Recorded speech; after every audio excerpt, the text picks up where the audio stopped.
Olá, o meu nome é Roberto Quioca e este é o Leituras Comentadas.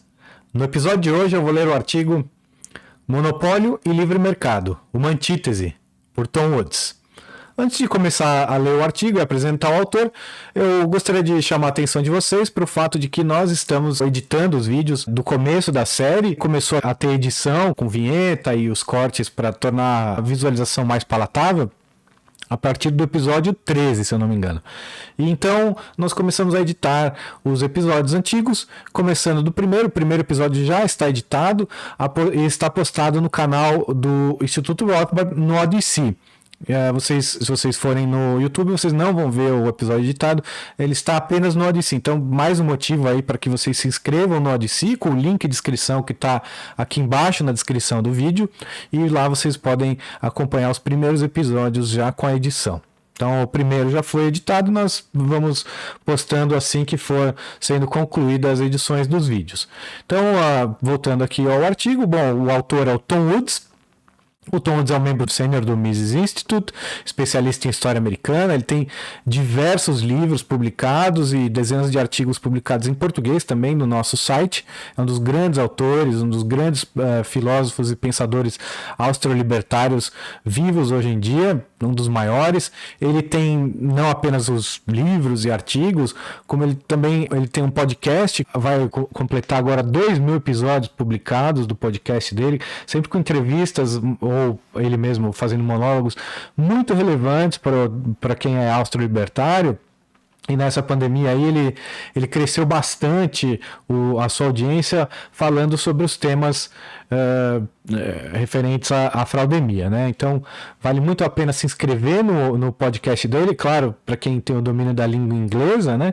E ele sempre lança vários livros, e-books mais rápidos de ler e os distribui de forma gratuita no seu site. Então você vai lá, você dá o seu e-mail e pode baixar um e-book, como, por exemplo, seus amigos do Facebook estão errados sobre armamento e vários outros temas. Além disso, o Tom Woods também, ele é um dos grandes colaboradores do Ron Paul Curriculum, que é um currículo elaborado pelo Ron Paul para quem quiser fazer homeschool. Se você tem filhos e quer educá-los em casa, você pode dar uma olhada aí no currículo do Ron Paul, para que, de repente, você vai educar o seu filho usando este currículo como guia.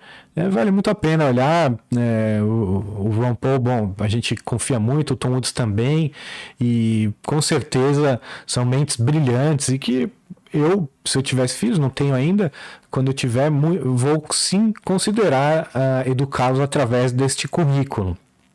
Então o Tom Woods vale muito a pena ver todas as iniciativas do Tom Woods, vale a pena, como o Liberty Classroom também, que está aqui na tela para quem está vendo pelo vídeo. O Liberty Classroom também você pode aprender muito sobre história, economia, libertarianismo. Vale muito a pena também se inscrever em todos esses. Alguns são pagos, outros são de graça, vale muito a pena todos. Mas vai de você também, tem que ter o conhecimento da língua inglesa. Infelizmente não há similar nacional para isso ainda, não que eu saiba. Se você conhecer algum currículo para homeschooling em português, que tenha o viés austro-libertário, coloca aqui nos comentários do vídeo. Então, sem mais delongas, vou passar a leitura do artigo. O lugar comum funciona mais ou menos assim. O livre mercado é inerentemente problemático. Logo, sempre que ocorre um terrível problema criado pelo livre mercado, há uma brilhante resposta por parte do governo. A arena da intervenção é variável, mas a certeza de uma solução estatal brilhante é constante. Neste artigo, vou concentrar-me exclusivamente na questão dos monopólios. Nós somos libertários, então a gente quer uma sociedade sem Estado, ou seja, sem planejamento central. E o que significa? Significa que cada um vai ser responsável pela solução que quiser. Por exemplo, não sou eu que vou bolar um currículo para homeschooling. Alguém vai fazer um currículo, ou várias pessoas vão fazer, e eu vou escolher uma. Já com o Estado, não. Com o Estado há um planejamento central, há uma pessoa, uma alma brilhante, ou um conjunto de almas brilhantes em Brasília ou nos palácios pelos estados afora do Brasil, que vão determinar uma solução para toda a população. Eles se acham, além de falhas, se acham melhores do que o conjunto de pessoas da sociedade e eles acham que podem ditar as suas soluções. Bom, no caso, o artigo vai apenas discorrer sobre as soluções estatais referentes ao monopólio, né? Embora a frase já tenha virado clichê, ela é constantemente utilizada pelos acadêmicos. Quando o livre mercado faz com que surjam monopólios, o governo cria agências reguladoras para controlá-los. Pelos e-mails que recebo e pelos fóruns de discussão dos quais participo, já observei que esse pensamento é de amplitude mundial. Afinal, os intelectuais não variam muito de um país para o outro. E de fato, né, o Tom Woods é americano, nascido nos Estados Unidos, e a leitura desse artigo não é prejudicada por isso. Infelizmente, no Brasil é igual, e se você estivesse na Tailândia ou no Vietnã, seria muito parecido também. A frase é realmente adorável. Ela contém aquele estilo professor de quarta série, em todas as palavras. Sabem, crianças, quando nossos sábios governantes veem pessoas gananciosas tirando proveito do povo, eles tomam medidas enérgicas e corretas, como sempre. Não fossem eles, todos nós estaríamos vivendo em habitações raquíticas e instáveis, implorando por comida e à mercê de homens de bigode branco, carregando sacos recheados de dinheiro com o desenho de um cifrão neles. Exatamente. O que o professor de quarta série falaria para as crianças, para lavar o cérebro dessas crianças, para tentar doutriná-las, né? Mas, como nós vamos ver no artigo, sem nenhuma base na verdade. Foi exatamente esse tipo de coisa que tive tanto prazer em demolir no meu livro The Politically Incorrect Guide to American History, o Guia Politicamente Incorreto da História Americana. E tal pensamento aparece com tanta frequência que não consigo resistir em desmontá-lo aqui novamente. Novamente, vou abordar aqui exemplos que ocorreram nos Estados Unidos, não obstante, esteja certo de que cada país também tem casos semelhantes.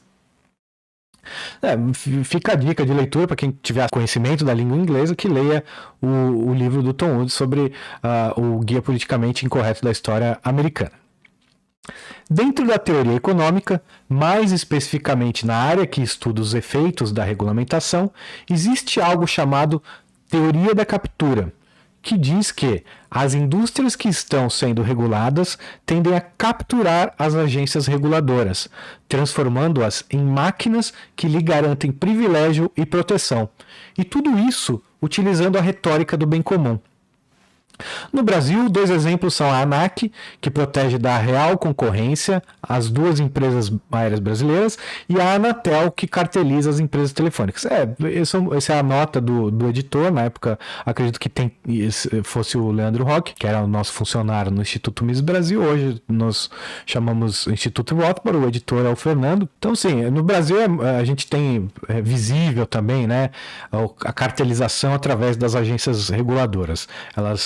Elas vêm com essa mentira de que elas têm que regular os grandes grupos empresariais do país, e o que elas acabam por fazer é facilitar. Elas são reguladas por esses grandes grupos de interesse, às vezes nem todos, às vezes um fica fora e acaba sofrendo também retaliação, mas normalmente são capturados pelos grandes empresários, e estes usam esta arma poderosa, que tem poder de lei, né, as agências reguladoras, e contra os menores, contra a competição. Qualquer competidor, ou grandes também que queiram vir de fora, se não estiverem no acordo entre eles, não vão poder vir, né? Então isso a gente vê, isso é bem claro, bem evidente. As farmacêuticas, todos os grupos querem que haja uma agência reguladora para poder controlá-lo. Né? E não apenas agências reguladoras. No Brasil também tem a ABNT e tantas outras coisas que em metro, coisas terríveis, né? Que são usadas sim pelos grandes. Vai ver quem são as pessoas que compõem essas repartições, né? Essas agências reguladoras, esses órgãos, né, do Estado. Vai ver muita gente da indústria, né, colocada pela indústria ali. Assim, no papel deveria ser assim mesmo, porque quem que entende do mercado são as pessoas que trabalham no mercado, mas quem entende de economia e dos desenrolares da ação humana, né, que deveria dar palpite nisso e como o Tom Woods diz, a teoria da captura não é uma teoria, é uma realidade, né? A captura é uma realidade no mundo inteiro. Porém, em prol do debate, vamos facilitar as coisas para os oponentes e vamos ignorar a teoria da captura. Aliás, vamos ser extremamente benevolentes e ignorar até mesmo os estudos de Gabriel Coco em Railroads and Regulation, Ferrovias e Regulação, que concluíram que foram as próprias empresas ferroviárias que pressionaram pela criação da Interstate Commerce Commission, a agência reguladora cuja função era regulamentar ferrovias para garantir taxas justas e eliminar taxas discriminatórias. Ela foi abolida em 1995. Caso não ignorássemos esses estudos, o debate com os oponentes seria um tanto quanto desequilibrado para eles. Não deveria haver. O debate está encerrado aí no parágrafo anterior, quando a gente expõe a teoria da captura. Mas para poder fazer o artigo continuar e a discussão ser mais ampla, debatermos outros argumentos dos que exigem regulação governamental, dos estatistas, né? A gente vai ignorar que isso aconteça, que a realidade exista, né? É triste ter que fazer isso, mas sim, vamos lá.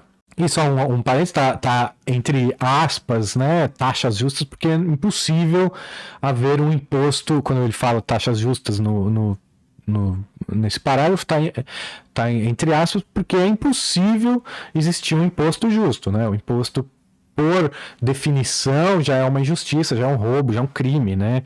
Então, o imposto, impossível haver um imposto justo. Vamos apenas nos ater à afirmação de que o sistema de livre mercado leva ao surgimento de monopólios. Para o nosso propósito, podemos definir monopólio coloquialmente como sendo a situação em que há um ofertante único ou um ofertante esmagadoramente dominante de um bem ou serviço, uma vez que é claramente nesse sentido que as pessoas que dão seus palpites veem o monopólio. É com esse raciocínio que toda criança é alimentada desde o ensino fundamental. Eu mesmo fui por todo o meu ensino médio. Eu também. Eu também. Aqui o Tondes fala que ele mesmo foi. Eu também fui alimentado com essas mentiras, com essa percepção pueril, juvenil, realmente, da realidade, simplista. E vamos então rebater esse argumento, e aqui ele está definindo monopólio como a situação que há apenas um ofertante de dado serviço ou produto, ou um grande ofertante, um gigante, alguém que abocanha uma fatia de mercado muito grande. E alguns teóricos vão divergir sobre quanto é grande demais, alguns 50, 30, 60, tanto faz, é tudo da cabeça de alguém que está inventando qualquer coisa para se dar bem, né? Ou para que quem o está pagando ou se dá bem. Então, essa é a definição de monopólio que acredito que o Tom Woods vai usar a partir daqui, mas para nós libertários o monopólio não é quando há apenas um ofertante. Isso é um monopólio, sempre é um monopólio legal, ou seja, com a Petrobras, que ela até então era monopolista, ou é monopolista ainda da extração de petróleo, refino e tantas outras coisas, porque há uma lei que proíbe que outras pessoas façam, como o Estado é na tomada final de decisões judiciais. Então, se você tentar tomar uma decisão, montar lá seu tribunal privado e tomar o lugar do STF, dizendo se um tribunal muito mais imparcial e justo, e mais barato também, aí as pessoas optam por resolver suas pendengas com você, o Estado vai usar a força para te impedir, assim como na polícia e tantos outros setores que o Estado se arroga o monopólio. Normalmente são estatais, mas há também monopólios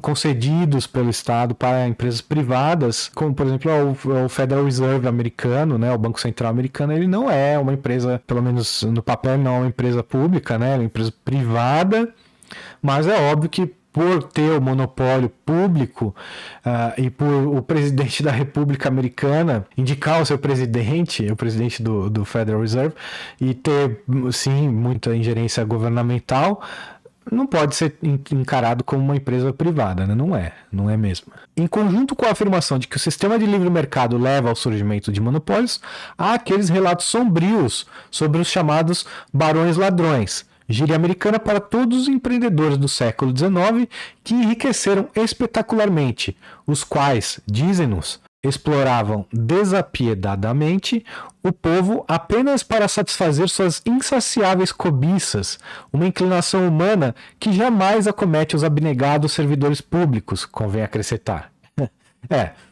Sim, sempre a imaginação é aqueles o bonequinho do Banco Imobiliário, né? Um senhor de bigode comprido, né? Que faz até a volta aqui com uma cartola, um fraque, né? E um saco de dinheiro com um cifrão. Sempre isso vem à mente das pessoas, e é uma pessoa má que tem apenas o seu próprio bem em mente, e que isso não tem problema nenhum, né? Todas as pessoas do mundo têm apenas o seu próprio bem em mente, mesmo que o seu próprio bem seja fazer o bem aos outros, né?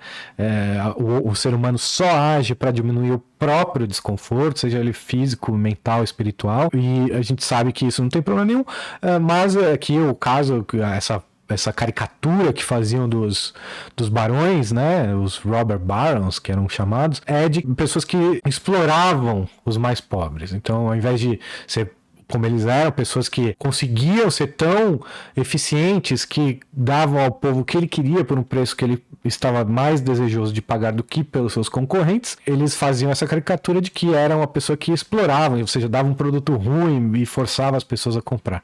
Nada mais diferente da realidade, quem faz isso é o Estado, não o mercado. Apenas para esclarecer, ninguém deve tentar justificar aqueles que procuram utilizar o poder do Estado para tolher seus concorrentes. Há uma clara distinção entre empreendedores políticos, que prosperam ao utilizar táticas como essa, e empreendedores de mercado, que prosperam porque produziram aquilo que o público demandava a preços que ele podia pagar.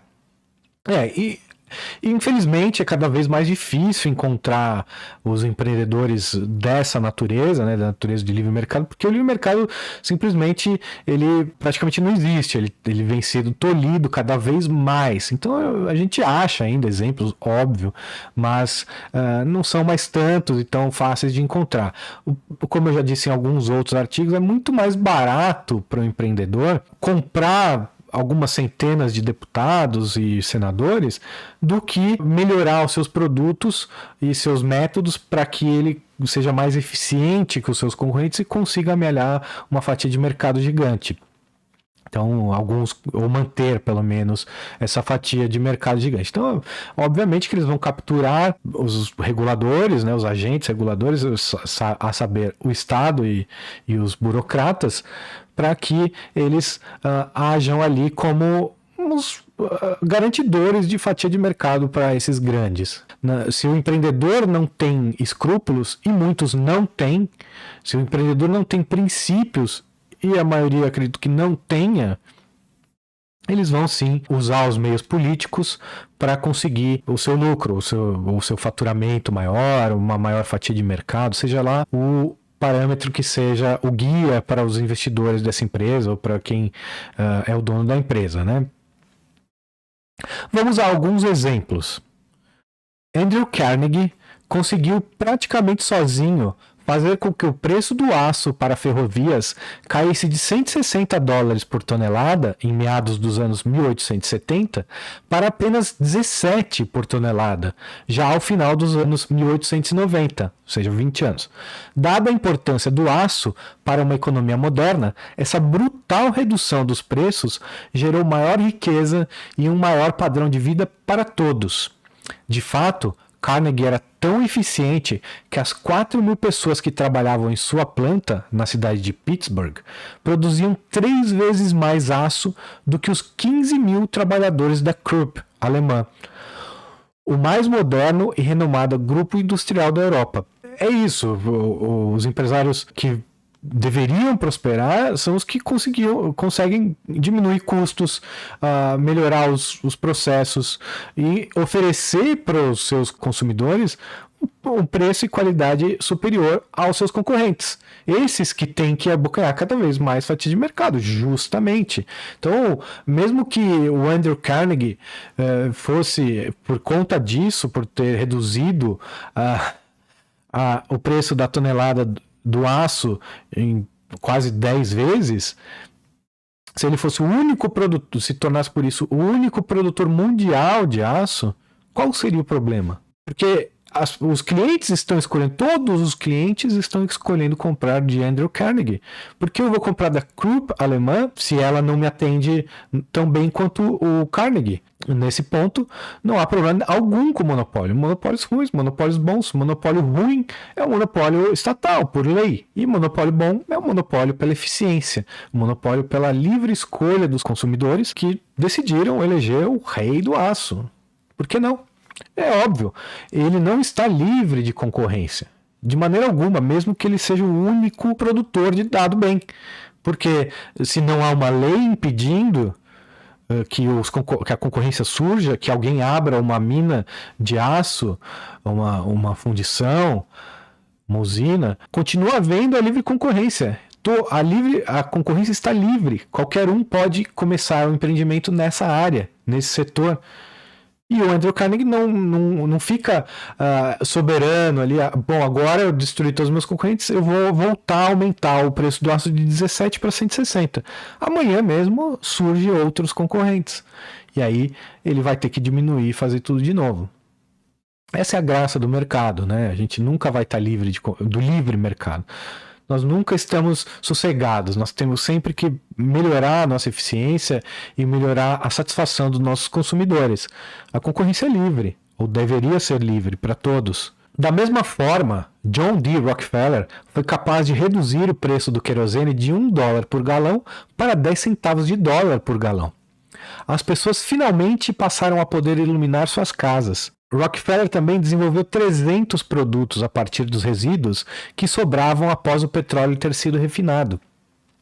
As alegações de que Rockefeller era um competidor desleal, seja lá o que isso signifique, a lamúria típica daqueles incapazes de ofertar um produto a preços que agradem aos consumidores, foram enterradas definitivamente meio século atrás pelos estudos de John S. McGee, publicado no Journal of Law and Economics. É fato que a atual fundação Rockefeller é desprezível, mas não devemos confundi-la com os feitos do empresário Rockefeller.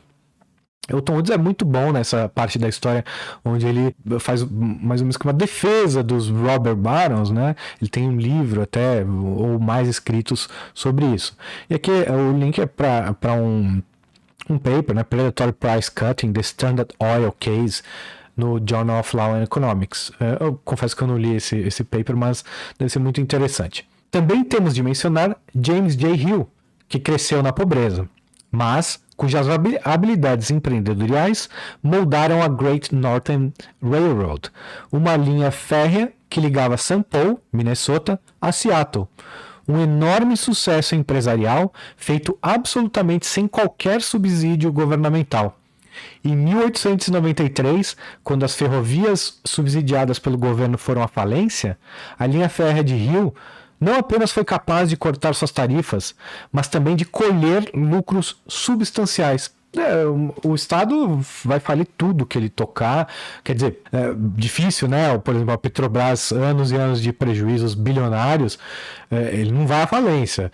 Vai falir a nós primeiro, antes que a Petrobras quebre, né? Então, quebra o país, quebram as pessoas, cada empresário e pessoa do Brasil, mas a Petrobras não quebra. Mas, de vez em quando, em alguns países, algumas empresas governamentais quebram e acabam sendo fechadas. Tomara que seja o caso do Correio, de todas as empresas governamentais do Brasil, mas isso aconteceu nos Estados Unidos, enquanto a empresa de ferrovias americana, do Estado americano, ia à falência, a empresa do James J. Hill estava cortando tarifas e, ao mesmo tempo, obtendo lucros substanciais. Outro suposto barão ladrão foi Cornelius Vanderbilt.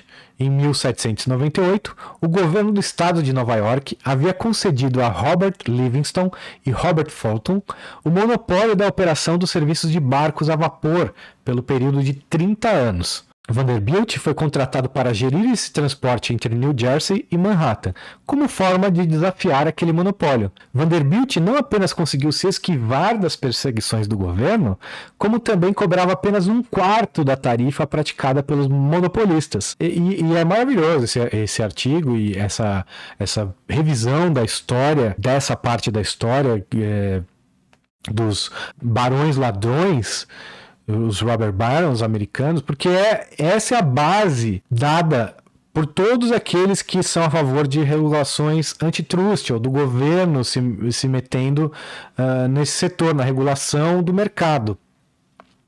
E a gente vê que tudo isso é baseado em mentiras, em contos de fada que os professores de história adoram repassar para frente, mas nunca esmiuçam o conteúdo para chegar na verdade, como o Tom Woods está fazendo. O Tom Woods é um excelente historiador, não há alguma dúvida sobre o que ele está dizendo aqui. Depois que uma decisão judicial em 1824 derrubou o monopólio concedido pelo estado de Nova York a esse tipo de transporte, a tarifa de uma viagem entre a cidade de Nova York e Albany, a capital do estado, despencou de $7 para 3. O trecho de Nova York, Filadélfia, que custava $3, caiu para 1. Os viajantes que iam de New Brunswick para Manhattan, agora pagavam apenas 6 centavos e comiam a bordo de graça. Quando Vanderbilt moveu suas operações para o rio Hudson, ele cobrava uma tarifa de 10 centavos, em contraste aos $3 que até então eram cobrados pelos concorrentes. Pouco depois, ele decidiu abolir completamente suas tarifas, custeando sua operação exclusivamente com a receita adquirida dos serviços a bordo, os quais ele alugava para outras empresas. Que maravilha! Olha o que o cliente ganhou por livre concorrência. Eles tinham que pagar uma tarifa de $3 e um empresário, buscando obviamente o seu próprio conforto, aumentar o seu próprio conforto, ele vislumbrou uma maneira de conseguir mais clientes e ao mesmo tempo mais renda, que foi abolir as tarifas. Ele alugava os espaços dentro do barco, o serviço de bordo, como um shopping center. Um shopping center, ele não tem a sua renda advinda das lojas. Quer dizer, sim, mas as lojas pagam o aluguel, ou às vezes pagam uma parte do faturamento, alguma coisa assim, mas os shopping centers alugam o seu espaço para que outros lojistas ali possam fazer os seus negócios. E, em contrapartida, o shopping te oferece ar-condicionado, uma praça de alimentação para você sentar, ambientes agradáveis, seguros, limpos, estacionamento, às vezes gratuito, às vezes não. Tudo isso em troca do lucro que eles obtêm das lojas e não de você. Você não paga para entrar no shopping center, você não precisa nem consumir nada quando você vai a um shopping center. E assim o Vanderbilt fez com as suas balsas, né? Maravilhoso, e isso contrasta completamente com a história que é contada, que as leis antitrust tiveram que ser criadas porque haviam empresários malvadões querendo prejudicar os consumidores. Mesmo quando seus concorrentes tinham vantagens injustas, Vanderbilt conseguia virar o jogo. O empresário Edward Collins, que também operava barcos a vapor, recebia subsídios do governo para fazer serviços de correio pelo Atlântico, ao valor considerável de $858 mil por ano, na década de 1850. Quando Vanderbilt entrou no jogo, em 1855, ele sobrepujou Collins, tanto em número de passageiros transportados, quanto em volume de mercadorias. Tudo isso sem qualquer subsídio. O Congresso americano acabou cortando os subsídios de Collins em 1858 e pouco tempo depois ele quebrou. Outros tempos, né, a gente vê, isso pode acontecer, não seria assim um milagre um estado cortar subsídio de algum empresário, mas a gente vê isso cada vez mais difícil, né? Os grandes bancos, os grandes empresários sempre mamando nas tetas governamentais. Veja aí, eu não digo nem as maiores empresas do Brasil, mas empresas de grande porte ou de médio porte que mamam nas tetas do governo, seja pelo BNDES, seja por facilidades através de regulamentações, regulações, até mesmo zoneamento, às vezes, de cidades, que empresários capturam, né, as pessoas que planejam o zoneamento das cidades e utilizam como se fosse uma espécie de banco imobiliário. Então aqui eu vou poder construir não sei quantos hotéis, aqui não sei quantas casinhas, e ali não vamos deixar porque ali é do outro que a gente não gosta, então ali vamos fazer, sei lá, zona verde, a mata verde, uma coisa assim, a área de proteção ambiental, né? Eles usam o zoneamento como também um jogo, para eles é tudo um jogo de banco imobiliário. Enquanto isso, Vanderbilt também sobrepujava 2 outras empresas de barcos a vapor que levavam passageiros e mercadorias para a Califórnia. Elas cobravam $600 por passageiro por viagem. Vanderbilt, novamente, sem qualquer subsídio, cobrava $150 por passageiro e absolutamente nada para entregar as mercadorias. Imagina, o frete grátis nos anos 1860, 50. E o que aconteceu? O Estado se envolveu e prejudicou também, mas o Vanderbilt estava fazendo um bem incrível para a população, visando, obviamente, seu próprio lucro. O Vanderbilt realmente ficou muito rico, angariou uma fatia de mercado muito grande. Mas e daí? Ele fez isso com a preferência dos consumidores e não com subsídios nem regulamentações. Desculpe-me, mas deveria eu temer e desprezar esses benfeitores da humanidade? Por que exatamente?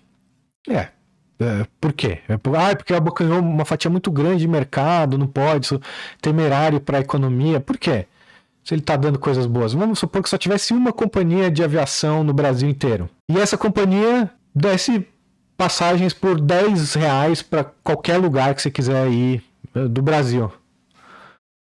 E servisse uma excelente comida a bordo, bebidas maravilhosas a bordo, comissárias de bordo belíssimas, simpáticas, um conforto nos assentos. Não, mas só tem uma, então ele está com 100% do mercado, não pode, a gente precisa quebrar essa empresa em vários... Não há nenhum motivo para fazer absolutamente nada. O único motivo que teria seria se ele cobrasse tarifas altíssimas e a concorrência fosse impedida de existir pela força, né? Não porque ele talvez comprou os aeroportos, mas porque é proibido construir novos aeroportos, talvez porque é proibido iniciar uma nova linha entre São Paulo e Rio, entre São Paulo e outra cidade, você precisa de uma autorização da ANAC, autorização do governo, mas por isso, aí sim, mas não é culpa da empresa, a culpa é da regulação. Então, a regulação antitrust, a regulação do mercado, como a ANAC ou outras agências reguladoras, é que causam, que geram as dificuldades para que a concorrência exista. Veja tantos e tantos setores. Veja o setor bancário do Brasil, por exemplo, onde você só abre um banco com a anuência entre tantas outras repartições do presidente da República. Então, se você quiser abrir um banco hoje, o Bolsonaro precisa assinar e autorizar a abertura do seu banco. E antes dele era a Dilma, o Lula. E o que você acha que você precisava fazer para ter isso? E obviamente que eles não iriam assinar qualquer um, porque eles também são cooptados pelos grandes bancos, obviamente. Esses homens foram capazes de adquirir porções substanciais de suas respectivas áreas industriais porque consistentemente produziram bens e serviços a preços baixos. Quando eles paravam de inovar, perdiam sua fatia de mercado. Não obstante as várias versões cartunescas que os historiadores gostam de fazer daquela época, a concorrência era vigorosa. Foi somente depois que vários esforços voluntários, conluios, acordos secretos, fusões e coisas do tipo, fracassaram em desmontar esse ambiente altamente competitivo, que algumas empresas começaram a ver o governo federal e todo o seu aparato regulatório como uma forma de reduzir coercivamente a concorrência. Ironicamente, e em posição ao consenso dos historiadores, escreve Gabriel Coco, não foi a existência de monopólios o que levou o governo federal a intervir na economia, mas a total ausência deles. É interessante, mas é isso mesmo. Não havia monopólios e o governo tinha que criá-los, porque os seus amigos estavam ansiosos por isso, né? Continuando aqui. Falando sobre a situação que defrontava a Standard Oil, Coco diz: em 1899 havia 67 refinarias de petróleo nos Estados Unidos, sendo que uma, a Standard Oil, predominava.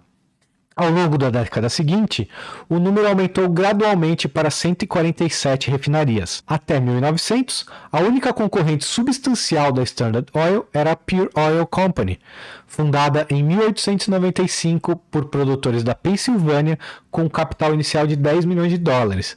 Já em 1906, ela desafiava o domínio que a Standard Oil tinha sobre oleodutos, construindo os seus próprios.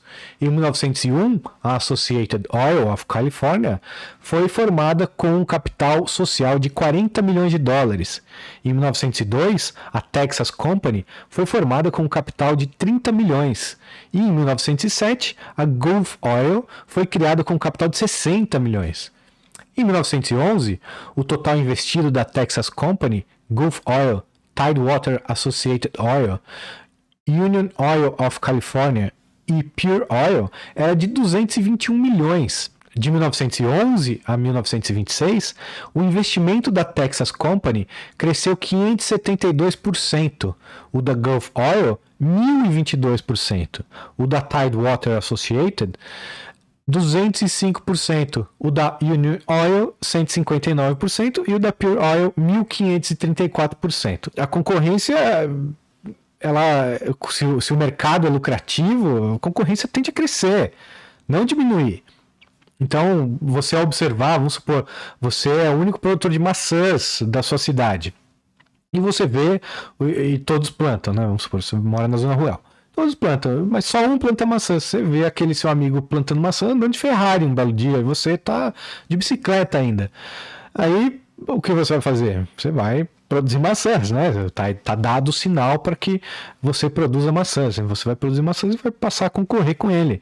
E assim vão agir todos que puderem.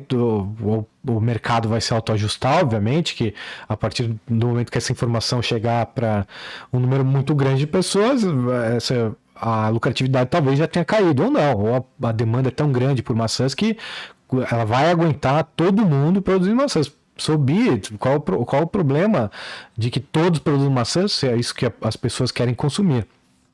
Se é que elas valorizam mais. Então, e é isso que vão fazer. Mas, claro, o mercado vai se autoajustar e pode ser que na hora que você passe a produzir maçãs, a maçã já não seja mais tão lucrativa e a banana que você plantava antes fosse melhor. Mas, sim, você entendeu. O mercado vai dar os sinais para que mais pessoas entrem nesse mercado e compitam com aquele que está lucrando muito. E aí os preços tendem a se ajustar e a lucratividade já não fique tão assim aviltante, né? Tão grande quanto era e é ainda em alguns setores. Controlados, obviamente. Na época não era controlado o óleo, agora é, mas alguns setores hoje controlados, você vê a lucratividade gigantesca, como bancos, por exemplo, que eu acabei de citar, e você fala, poxa, como é que o Itaú tem os lucros absurdos, o Bradesco os lucros absurdos? Vou entrar nesse mercado, pô. Vamos abrir um banco. Claro. Por que não abre? Se pergunte por quê, veja quais são as dificuldades de abrir um banco, você vai entender.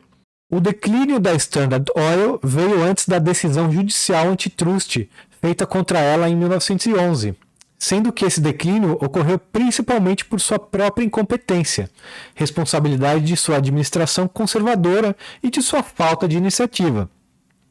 Você vê, o Estado é ineficiente até para isso mesmo, até para o que ele se propõe a fazer, né, que seria, vamos acabar com o monopólio da Standard. Quando foram lá, já havia uma concorrência gigantesca contra a Standard Oil, e ela já havia declinado no seu poder e na sua fatia de mercado. Na realidade, era muito difícil para as grandes empresas manterem sua posição dominante em várias áreas industriais dos Estados Unidos do final do século XIX. Isso era válido para ramos industriais tão diversos quanto petróleo, aço, ferro, automóveis, maquinaria agrícola, cobre, acondicionamento de carne e serviços de telefonia. A concorrência era extremamente vigorosa.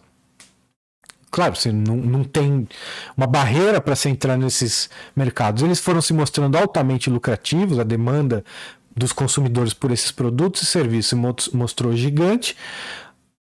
Claro, por que não? Como hoje. Hoje, se pudéssemos abrir um banco, todos nós estaríamos abrindo um banco, porque olha os sinais que o mercado está mostrando para a gente. Não apenas banco, tem vários outros setores no Brasil assim. Sempre que você ouvir líderes empresariais criticando o livre mercado, esteja certo de que eles estão querendo substituí-lo por um arranjo mais propenso a garantir seus lucros. Qualquer retórica que porventura possamos ouvir deles sobre os malefícios da suposta concorrência predatória ou sobre a necessidade de se colocar de lado questões privadas para benefício do bem comum é mera camuflagem criada para ludibriar os ingênuos. Aqueles que cantam glórias à responsabilidade social dessas empresas, escondendo deles suas reais intenções. Exatamente isso. Sempre que você ouvir algum empresário entrando em conluio com o governo, saiba que não é para o seu bem, tá? Não é para o bem dos consumidores dele, e sim é para o bem do próprio empresário e dos governantes, né? Durante a década de 20, tornou-se moda sugerir que o laissez-faire era coisa do passado, um sistema tolo e desacreditado que deveria ser substituído pelas leis da concorrência justa, que deveriam ser estabelecidas para todas as indústrias. O empresário chegou a reclamar que nossos lucros estão completamente desprotegidos. Pobrezinho. Uma associação de classes que representava os empresários condenava qualquer agente privado que operasse seus negócios em total descaso para com os efeitos sobre seus concorrentes e sobre o resto do setor. A Associação dos Engarrafadores de Bebidas Gasosas declarou: meu desejo não deve ser o de ofertar bens a preços mais baixos que os dos meus companheiros engarrafadores, mas batalhar com eles pelo primeiro lugar na qualidade dos meus produtos e no serviço que presto a meus clientes. Apelos desse tipo apareciam em todas as revistas de negócios e ainda aparecem, né? E infelizmente parece que a sociedade não evoluiu nada desse tempo, não observamos e não aprendemos nada. Mas obviamente a história ela vem sendo contada de uma maneira fraudulenta para nós, né? Como ela é exposta pelos professores de história, pela mídia e até mesmo por alguns escritores, essa fraude realmente, uma fraude da história para que eles consigam manter o seu poder. Alguns podem ser desavisados, simplesmente porque acreditam naquilo que aprenderam na escola, nunca questionam, nunca questionaram nada. Mas o que acontece e o que está acontecendo, o que está sendo demonstrado aqui é uma prova da necessidade de se estudar história. E questionar a história, e ir a fundo na história. Porque as pessoas que não conhecem a história estão fadadas, estão condenadas a repeti-la. E é isso que, infelizmente, nós vemos acontecer sem parar na história. Uma vez atrás da outra, over and over, né? Como falam em inglês. Durante os anos iniciais do New Deal, essas conspirações contra o público ganharam força de lei na forma do National Industrial Recovery Act, o qual o administrador Hy Johnson chamou de o maior avanço social desde os dias de Jesus Cristo. O importante estudo de Butler Shaffer em Restraint of Trade, The Business Campaign Against Competition, de 1918 a 1938, fornece todos os detalhes. É um livro do Butler Shaffer, que ele linka aqui. Aqui o link para um artigo do Robert Higgs, como Franklin Roosevelt piorou a depressão. Vale muito a pena ler, talvez eu leia em breve, porque o assunto da Grande Depressão é um assunto que me interessa muito, acredito que deve interessar a todos que queiram desmascarar as mentiras históricas, e essa é uma das maiores mentiras históricas contadas nas escolas e nas faculdades de economia também.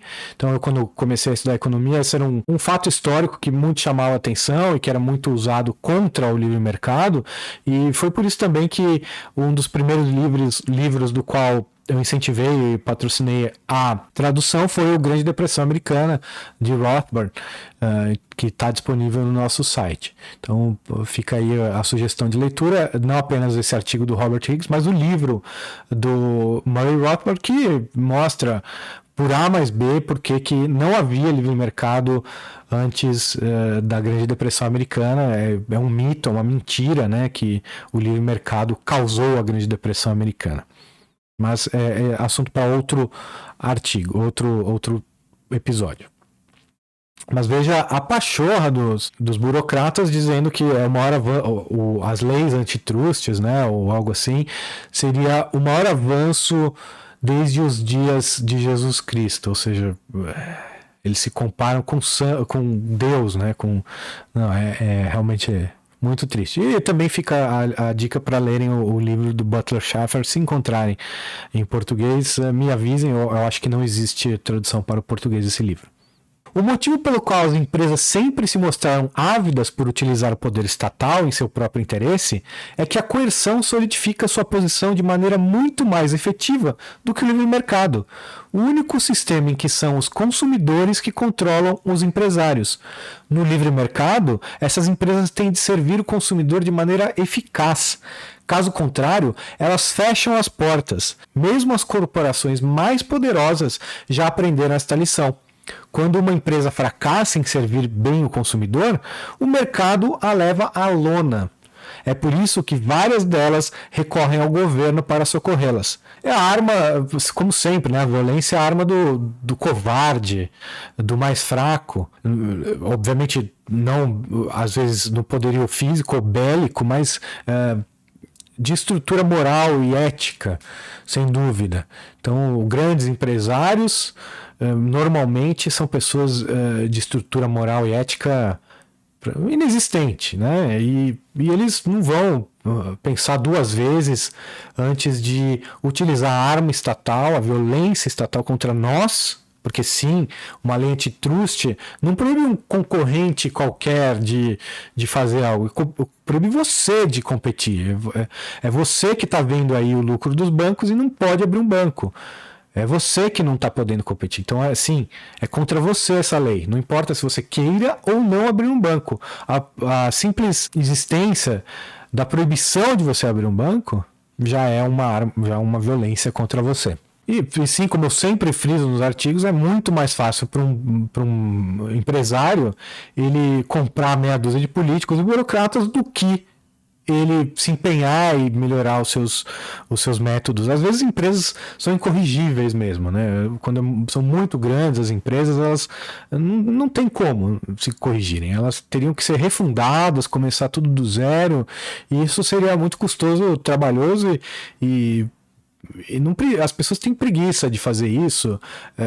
As mudanças são muito dolorosas para toda a estrutura da empresa. Imagina ter que mandar embora as pessoas que fazem parte da diretoria toda e contratar tudo gente nova para aplicar um novo sistema de administração ou de produção, de atendimento ao consumidor, ou novos produtos, ter que desenvolver tudo. Muito custoso, muito difícil, trabalhoso.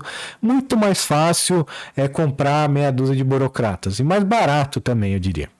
É o governo, com seus subsídios, privilégios especiais e restrições de concorrência, sem falar de quando ele saqueia abertamente o público para ajudar interesses privilegiados, seja na forma de pacotes de socorro ou na forma de obras públicas com empreiteiras privadas, quem promove o monopólio propriamente dito e que garante vantagens verdadeiramente injustas para alguns à custa de todo o resto. É sempre o governo é a força, porque o governo é a força.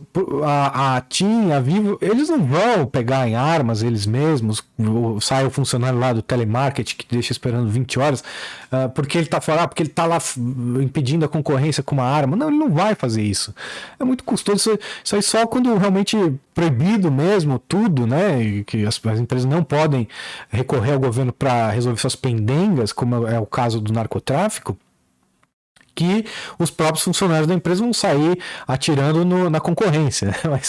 Mas tirando isso, quando a justiça, pelo menos existe uma opção de justiça, né? Mesmo que seja parcial, seja corrupta, ineficiente, mas existe uma maneira de resolver as pendengas sem utilizar de balas de chumbo, né? Mas é isso que as empresas utilizam. Elas utilizam a força, a violência, através do Estado. Contrata o Estado para fazer isso. Mas se não houvesse o Estado para ser contratado, se o burocrata não tivesse favores para vender aos empresários, ele não venderia. O empresário não teria de quem comprar esse favor. Porque ele poderia contratar um matador de aluguel, mas ele estaria incorrendo num crime.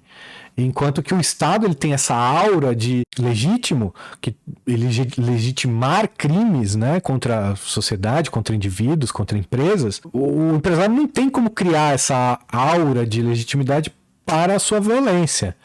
Ele até pode tentar, mas ele não vai conseguir convencer todo mundo. Olha, o dono da boca X matou o dono da boca Y. Ele não vai conseguir convencer a opinião pública de que o que ele fez é uma coisa legítima, porque o dono da boca Y estava concorrendo com ele, e isso não pode ser feito. Não, mas ele usa o Estado. Então, ele usa o Estado, as regras do Estado, que tem essa aura falsa, uma fraude, né, de legitimidade, não é legítimo, o Estado é um criminoso, tudo que o Estado faz deve ser julgado pela mesma régua que todos nós, inclusive um parênteses aqui sobre o Estado de Direito, uma expressão tão mal utilizada pela maioria das pessoas que se prezam a falar e utilizam esse termo, que o Estado de Direito ele não tem nada a ver com o Estado propriamente dito, a organização, o Estado, o governo, essas coisas.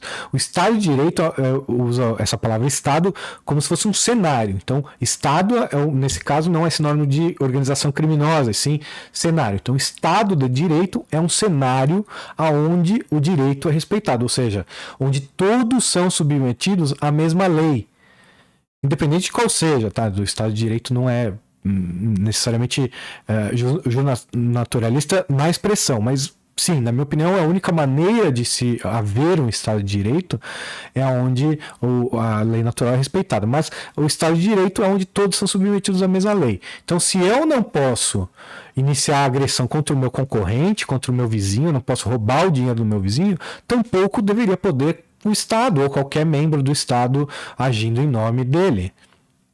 Então, se eu não posso roubar o meu vizinho, o Estado não pode cobrar impostos do meu vizinho, nem meus. Porque não estamos aí num Estado de direito, ou seja, há leis diferentes para o Estado do que são para a sociedade. Então, há uma lei para o Estado e uma lei para a sociedade. E isso viola o Estado de direito. E Estado democrático de direito é uma invenção, uma palavra que não tem sentido nenhum, não quer dizer absolutamente nada. Sempre que você quiser serviços de qualidade a preços baixos, você tem de ir para o livre mercado. Sempre que você quiser que o consumidor tenha poder sobre as empresas, você tem de ter um livre mercado. Agora, se você quiser que interesses especiais adquiram privilégios sobre todo o resto, que a concorrência seja suprimida, que os preços sejam altos e os serviços sejam precários, você precisa ter o governo controlando o mercado. Ou você quer que o consumidor seja soberano ou que o produtor seja soberano. Você quer... Na verdade, a lógica se inverte, né? Porque a gente acha que o Estado serve para proteger a gente dos produtores malvadões. Então, os empresários são malvados, então o Estado deve agir. Quando, na verdade, o Estado ele é muito mais utilizado para proteger os empresários das decisões dos consumidores do que o contrário. Veja, é só você ver o que acontece. É que absurdo, quando uma empresa faz alguma coisa ruim, um produto ruim, qualquer coisa do tipo, a TIM estava violando, não sei o quê, ou você... É ridícula a lei, tá? Eu sei, não tem nada de libertário, mas tem uma lei que no Brasil que você não pode ficar mais de meia hora na fila do banco, qualquer coisa do tipo assim. Então, você chega no banco, fica 31 minutos, você liga pra polícia, sei lá pra quem, e o que acontece, você vai ganhar alguma compensação, por isso não, o Estado aplica uma multa, ou seja, o Estado vai lá, tira o dinheiro do empresário para ele mesmo, pro Estado, e quem vai pagar essa conta é você que está lá para consumir. O próximo na fila é você vai pagar a tarifa, e essa tarifa vai diretamente para os cofres do Estado agora, impossibilitando assim a melhora no serviço. Se já estava difícil sem o Estado tungar a empresa, vai ficar mais difícil ainda agora, que o Estado tendo que pagar essa multa. E assim o Estado ele protege os empresários das nossas decisões enquanto consumidores, te proibindo de escolher outros. essas empresas de telefonia, por exemplo, os bancos, eles têm essa proteção estatal, ainda que possa sim surgir um concorrente, que o Estado possa permitir o surgimento de concorrentes, o Estado está ali dificultando essa decisão nossa. Então, se você quiser escolher usar a telefonia da Argentina, no Brasil você não pode. Você tem que usar a telefonia aprovada pelos governantes. Se você quiser abrir sua própria companhia de telefonia, você também não pode. Quer dizer, você até pode, mas vai lá, vai passar por todas as regulamentações exigidas pelo governo, pelas agências reguladoras. Não vai conseguir, está desenhado para ser eles os vencedores, assim como aquelas licitações desenhadas com um vencedor em mente. Então, você tem que ter 30 anos de experiência no mercado, você tem que ter sede em tal cidade, e seu nome tem que ser esse, seu CPF tem que ser tal, e senão você não ganha a licitação.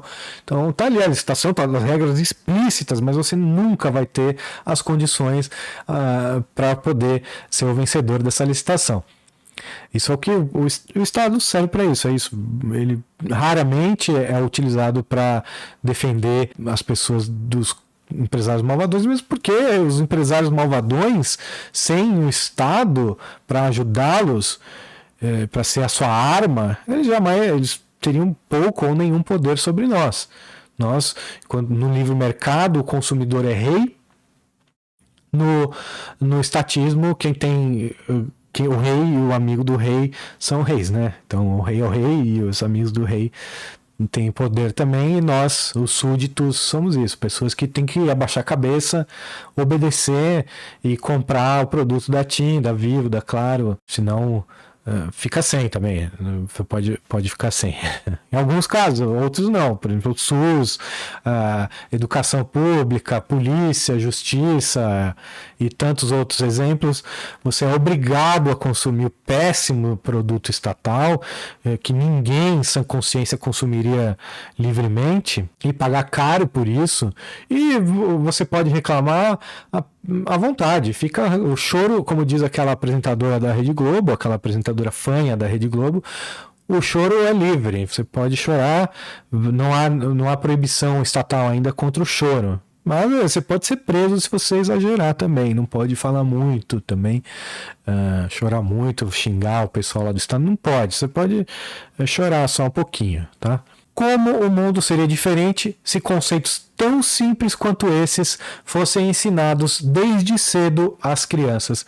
E aí eu encerro o artigo com essa frase, e é verdade, é por isso a importância da liberdade na educação, de que eu estou vendo agora passando aí umas leis sobre homeschooling. Ótimo que não seja mais criminalizado, que os pais tenham a opção de educar em casa e não mandar os filhos para os centros de doutrinação e violência estatal, que são as escolas públicas e as privadas também. Mas é urgente que se acabe com o MEC e os currículos obrigatórios, currículos e cargas horárias obrigatórias, que não haja nenhuma intromissão estatal na educação. A educação é muito importante, um serviço muito importante para que haja intromissão estatal. Então, todos nós, amantes da liberdade, devemos ser diametralmente opostos a qualquer intervenção estatal na educação. E devemos exigir urgentemente que todas as escolas públicas sejam abolidas, que o MEC seja abolido, porque nem numa escola privada você está livre do Estado. Você coloca o seu filho numa escola privada, essa escola privada é obrigada a seguir o conteúdo, carga horária e ser aprovada pelo MEC. É muito controle na mão do Estado sobre o que é ensinado, e exatamente o que esse artigo ensina, você não aprende na escola, e nem na faculdade de História, aposto. Não sei, porque eu não estudei na faculdade de História, mas eu aposto que você não vai aprender isso na FEFELET. Não vai. Então, por isso é muito importante, e quando a gente vê essas leis do homeschooling, exigir que elas venham livres de qualquer regulamentação, de qualquer contrapartida. Porque o que eles estão fazendo e eles vão querer fazer, forçar os pais a ensinarem da maneira que eles querem que os pais ensinam, o que eles querem que os pais ensinam, o tempo que eles querem que os pais ensinem os filhos. Ou, sei lá, um outro arranjo, os pais dividem, então cada dia os filhos ficam com um que sabe mais sobre um assunto, ou eles vão estudar um pouco o currículo, mas é isso, eles têm que ser livres para não seguirem o conteúdo programático do MEC ou de nenhuma outra repartição pública. Eles devem ser livres para, se quiser estudar só fotografia para a vida inteira, ensine isso para seus filhos. Se você acha que é o caminho, que é o melhor, que eles vão ter um futuro mais promissor desse jeito, ensine eles fotografia. Claro, você vai acabar ensinando inglês ou português ou qualquer outra língua que você achar importante, alguma coisa de matemática, porque a gente precisa de algumas dessas coisas para a vida, né? Mas é por conta dos pais, os pais que vão decidir o que é bom, o que não é para os seus filhos. E, sem dúvida alguma, seria muito bom que todas as crianças, quando aprendessem qualquer coisa sobre história, refletissem sobre esse tema e não terem mastigado uma mentira pelos professores de história das escolas. Com isso, eu encerro aqui o programa. Eu vou deixar apenas um recado para que todos se inscrevam no Odysee. Aqui está o link para inscrição no Odysee. Vocês se inscrevendo através desse link, vocês ajudam o nosso canal. O meu editor Pedro, ele vai colocar aqui agora a minha carteira de Nano. Então, se você apontar agora a sua carteira de Nano para esse QR Code que está aqui abaixo, você pode doar a quantia que você quiser, microcentavos de Nano, se você quiser. Eu vou ficar muito feliz com qualquer doação que você queira. Se quiser doar em Bitcoin, tem a minha carteira de Bitcoin aqui na descrição do vídeo. Se quiser doar em qualquer outra criptomoeda, apenas me digam aqui nos comentários, eu passo a postar minha carteira dessa outra criptomoeda aqui na descrição dos vídeos também, vai ficar aí sempre. Você pode promover a sua shitcoin através de eu divulgar minha carteira nas descrições dos vídeos. E também não se esqueçam de se inscrever nos canais do Instituto Rothbard, no Instagram, no Facebook, no Twitter, no YouTube, no Rumble, principalmente no Odysee, como eu já citei, e alguns canais de podcasts, tem no Spotify, tem no Google Podcasts. E deixe seu comentário aqui se você gostou, se você está gostando dessa série. Se você tem alguma dica de algum tema ou algum artigo que você quer ver os meus comentários sobre. E muito obrigado a todos que me assistem. Um abraço e até a próxima.